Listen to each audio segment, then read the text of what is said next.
नमस्कार। आज की कहानी है चतुराई। एक गरीब आदमी था। एक दिन वह राजा के पास गया और बोला, महाराज, मैं आपसे कर्ज मांगने आया हूँ। कृपा कर आप मुझे 5,000 रुपये दें। मैं 5 वर्ष के अंदर आपके रुपये वापस कर दूंगा। राजा ने उसकी बात पर विश्वास कर उसे 5,000 रुपये दे दिए। 5 वर्ष बीत जाने के बाद भी जब उस व्यक्ति ने राजा के 5,000 रुपये नहीं लौटाए, तब राजा को मजबूरन उसके घर जाना पड़ा, लेकिन वहाँ वह व्यक्ति नहीं मिला। जब भी राजा वहाँ जाता, बहाना बनाकर उसे वापस भेज दिया जाता। एक दिन फिर राजा उस व्यक्ति के घर गया। वहाँ और तो कोई नहीं दिखा, एक छोटी लड़की बैठी थी। राजा ने उसी से पूछा, तुम्हारे पिताजी कहाँ हैं? लड़की बोली, पिताजी स्वर्ग का पानी रोकने गए हैं। राजा ने फिर पूछा, तुम्हारा भाई कहाँ है? लड़की बोली, बिना झगड़ा के झगड़ा करने गए हैं। राजा के समझ में एक भी बात नहीं आ रही थी, इसलिए वह फिर पूछता है, तुम्हारी माँ कहाँ है? लड़की बोली, माँ 1 से 2 करने गई है। राजा उसके इन उल जलूल जवाब से खींच गया। वह गुस्से में पूछता है, और तुम यहाँ बैठी क्या कर रही हो? लड़की हंसकर बोली, मैं घर बैठी संसार देख रही हूँ।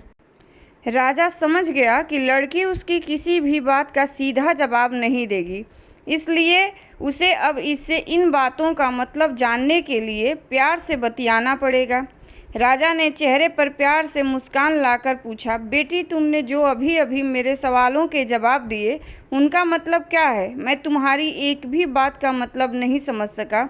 तुम मुझे सीधे सीधे उनका मतलब समझाओ।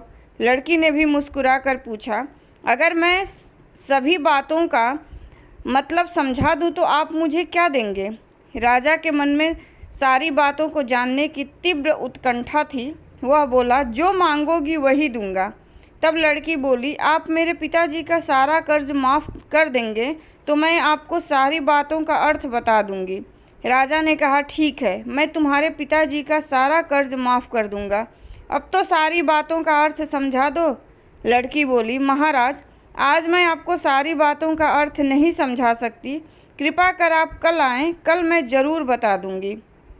राजा अगले दिन फिर उस व्यक्ति के घर गया। आज वहाँ सभी लोग मौजूद थे। वह आदमी, उसकी पत्नी, बेटा और उसकी बेटी भी।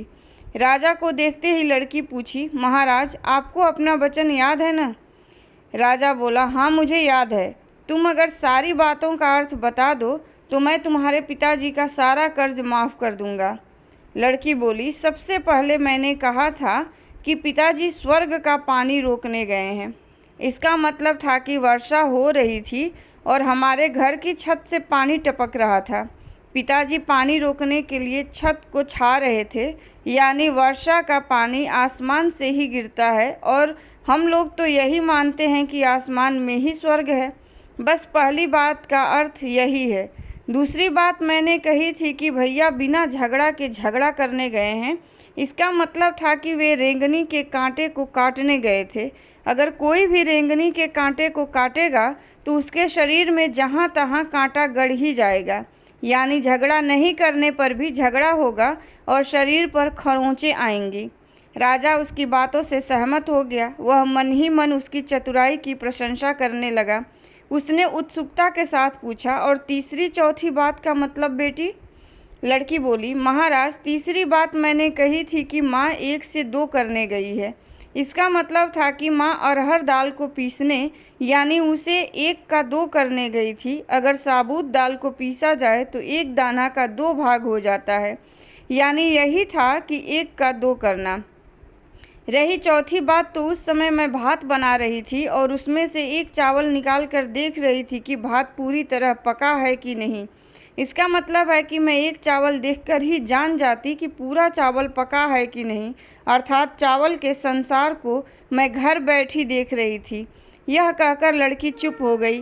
राजा सारी बातों का अर्थ जान चुका था। उसे लड़की की बुद्धिमानी भरी बातों ने आश्चर्य में डाल दिया था। फिर राजा ने कहा, बेटी, तुम तो बहुत चतुर हो, पर एक बात समझ में नहीं आई कि यह सारी बातें तो तुम मुझे कल भी बता सकती थी, फिर तुमने मुझे आज क्यों बुलाया? लड़की हंसकर बोली, मैं तो बता ही चुकी हूँ कि कल जब आप आए थे मैं भात बना रही थी। अगर मैं आपको अपनी बातों का मतलब समझाने लगती तो भात गीला हो जाता या जल जाता, तो माँ मुझे ज़रूर पीटती। फिर घर में कल कोई भी नहीं था। अगर मैं इनको बताती कि आपने कर्ज माफ़ कर दिया है तो ये मेरी बात का विश्वास नहीं करते। आज स्वयं आपके मुंह से सुनकर कि आपने कर्ज माफ़ कर दिया है, जहाँ इन्हें इसका विश्वास हो जाएगा वहीं खुशी भी मिलेगी। राजा लड़की की बात सुनकर बहुत ही प्रसन्न हुआ। उसने अपने गले से मोतियों की माला निकाल उसे देते हुए कहा, बेटी यह लो अपनी चतुराई का पुरस्कार। तुम्हारे पिताजी का कर्ज तो मैं माफ़ कर ही चुका हूँ। अब तुम्हें या तुम्हारे घर वालों को मुझसे बहाना नहीं बनाना पड़ेगा। अब तुम लोग निश्चिंत होकर रहो। अगर फिर भी कभी किसी चीज़ की ज़रूरत हो तो बेझिझक होकर मुझसे कहना। इतना कहकर राजा लड़की को आशीर्वाद देकर चला गया। लड़की के परिवार वालों ने उसे खुशी से गले लगा लिया।